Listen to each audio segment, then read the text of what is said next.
3 months and 100 subscribers later on YouTube. These are my opinions, my lessons, my experiences on YouTube so far. Feel free to drop your own or counter my ideas or opinions if you feel like they are not factual enough. Okay? But strictly, I'll be dropping the things that have worked for me so far on YouTube and the lessons that I have learned, things so far that I have noticed on YouTube. Okay? Number one so far is that 100 subscribers is not small, because when I started this channel, I had 0 subscribers. Right now, I have 100 subscribers. It's a big deal to me because it simply means that I have 100 people who are interested in the content that I'm giving out. So it's a big deal to me. I know it might not be able to fetch me any money on YouTube, but it's an improvement from where I'm coming from. Okay? So I don't take it for granted. I am super grateful so far. The second thing I've noticed on YouTube is that YouTube will take down any fake subscribers from your channel. This is what I mean. The YouTube algorithm is very smart, very observant. Now, if you have subscribers that didn't come into your channel because they want to view your content, but they came into your channel because they want you to return the favor of following them back, YouTube will take them down as long as they are not watching your content. If you go ahead and tell people, subscribe to my channel while I subscribe to yours, let's help each other grow. Do you understand? Those people will simply come into your channel, subscribe, and go out without contributing anything to your channel, without viewing your content. YouTube will take them down because they are not real subscribers. They are not interested in what you have to offer on YouTube. So YouTube will take it down, absolutely. But if those people come into your channel, view your content, contribute, comment, like, or even share, and then subscribe, YouTube will get them because the YouTube algorithm will simply assume that these people like what you're dishing out, and so they are here to stay. Okay, so if you go ahead and campaign for subscribe, and I will subscribe to your channel, vibe for vibe, all those stuff, be prepared to be part and parcel of those channels and vice versa, or else you will be losing subscribers on a daily. There was this period that YouTube analysis kept telling me that I had 11 new subscribers, 8 new subscribers, 5 new subscribers, whereas I was still stuck on 85. I was on 85 for about a week or more, or even 2 weeks. But I was getting new subscribers back to back. I could see it, but then before I can wake up in the morning, the number would drop. What does that mean? It simply means that those subscribers that we are dropping, we are fake subscribers. So because we're not there to stay, YouTube, of course, obviously took them down. So that's why I'm telling you, YouTube will take down fake subscribers from your channel. I've also schooled myself on this YouTube. This is another point, to enjoy the journey and not the views. Because if I looked at the views so far, I'll probably get a heart attack. Because if you peruse through my channel, you will realize that my videos, they are low on views. So I am enjoying the journey of creating videos, bringing ideas to life, dishing it out to people on YouTube, and every other thing that has to do with creating content for YouTube. So the journey is spectacular, and so far I am proud of myself for being able to pull this off. It's not easy. I'm enjoying the journey. I choose to enjoy the journey. I choose to not let low views pull me down or discourage me. Another very important thing I've learned on YouTube is that support doesn't always come from family. Now, I know that most of us, I did it when I opened my channel. I posted my first video. I sent the link to my family members. Yeah. And I told them, please do subscribe, do watch, do this, do that. Of course, they watched, but it's also possible that your family members are not your core viewers. Let's face it, They are not watching because they are interested or 100% interested in the content you're dishing out on YouTube, but they are watching because you are family and you have told them to watch, so they want to support your channel.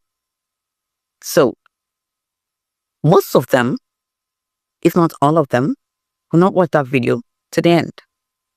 Even if they watch that video to the end, they will not watch the next or the next or the next. So what you need is real organic subscribers. And most of the time, it does not come from family. It's not betrayal. It's simply the way the word is. So let it stick in your head.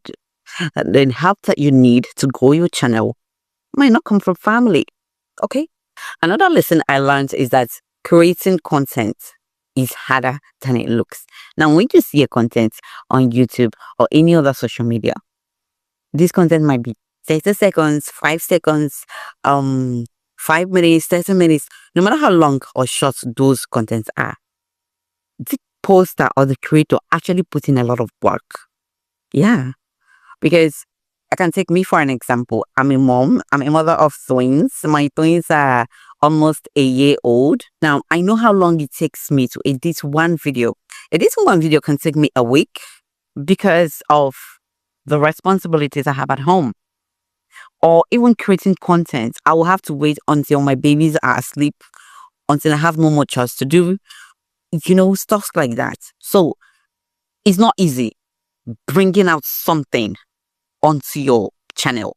So sometimes you might bring out a video and you will say, oh, this video is not good enough. Look at that creator. Her videos are always very smart, very sharp, very beautiful to look at. Now look at mine. It's always full of dull. Give yourself enough credit, girl, because you should know that it's not so easy creating content. It's a lot harder than it seems. And that brings us to the next point, which is your first videos will not be that perfect. But it's still okay. It's still okay. Because you know why? You tried. You put in your time. You put in your energy. You put in your effort. You put in your intellectual, capabilities. So give yourself enough credit. Those videos are not going to be perfect. I look at my first video. It's a very interesting video to look at, creating beautiful designs with Canva. But that video, if you look at it, you will see that that video is not as beautiful as every smart content creator would want their videos to look like. I feel like I could have presented it in a better way, even though as of now, I know that my content creation game on YouTube is still lacking. But that's okay, because you know what? It's still my work. I put in a lot of work there. So all I can do in future is recreate a similar video. And that also brings us to consistency. Consistency on YouTube is better than going viral. Does it make sense? Considering that we all want to go viral in order to start earning the money. But then, be consistent makes you get better in content creation. It makes like I said, my very first video, you can't compare it to my present video right now. So I feel like consistency is good for me, for you, for every channel out there who wants to always get better. Because being consistent means that you're practicing, and practice what makes perfect. So be consistent, post all the time. Okay. Another thing that I've learned on the streets of YouTube is that titles and thumbnails are very important. These are things that you don't ever want to joke with. I go as far as changing my titles and thumbnails if I feel like a video is not doing so well. I'm always changing my titles and thumbnails. So if you're someone who is always seeing my videos, you will know that the thumbnails you see today, you might not see next week. It also helps to attract new people to your videos, because who knows, the previous one that wasn't doing well is because of the thumbnail or maybe the title. Who knows, if you change your thumbnail, that new thumbnail might be more attractive than the previous one. So titles and thumbnails, you don't want to joke with them. And then CapCut and Canva.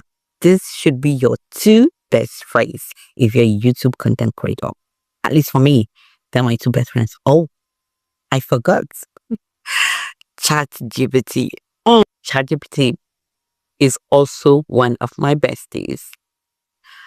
And I will advise you to also make it your bestie if you are a YouTuber or a content creator on any social media. I have also made videos on how you can use ChatGPT to your own advantage as a content creator. One of the most important things that you should know as a beginner on YouTube is that the YouTube algorithm takes time to understand you, your channel, your content, everything about your channel. So there is nothing like the algorithm doesn't like me. Now, I was watching a video last week about a YouTube agent who was being interviewed by a content creator on YouTube. He was asked if it's true that the algorithm can or might hit some channels. Now, this man said, no, that is not true. Considering that you open the channel and you're creating content, and every content creator, no matter how many millions of subscribers you have, you were once a small channel and YouTube pushed you up, right, to be the big one. So that is how it's also rooting for every single small channel. So there's nothing like YouTube algorithm doesn't like you. If you're a new channel and your channels is taking time to pick up on views, just like mine, it doesn't mean that the algorithm hates you. It simply means that it's trying to understand what you're building, what you're creating, who your audience are, stuff like that. So if your views are still on the low side, be calm. Like I said before, be calm, be consistent, keep doing you. One day, the algorithm will finish understanding you and start pushing your videos. Fingers crossed. If you're a new YouTube channel, just like me, I see you. I see your struggle. I see your journey. Don't give up. Be proud of you because you have been doing this and you can still do it. Okay? Don't let low views pull you down. I'm not going to let that pull me down because I know that at the right time, my channel will pick up. And I am counting on that one real subscriber at a time. And if you would like to collaborate with me, if you're in my niche or not, that's still fine. My mail is on my bio. Kindly give me a chat and we'll talk about it. Now, even if you're not in my niche and you want to collaborate, it's still okay because my subscribers and your subscribers can learn something from each other. Okay? Maybe you're a traveler. Okay. Or maybe you are a health practitioner and you want to collaborate with me. You can decide to teach my audience or my subscribers something in health. Or if you're not in my niche, I can decide to teach your subscribers some editing skills. So you see, it's a win-win.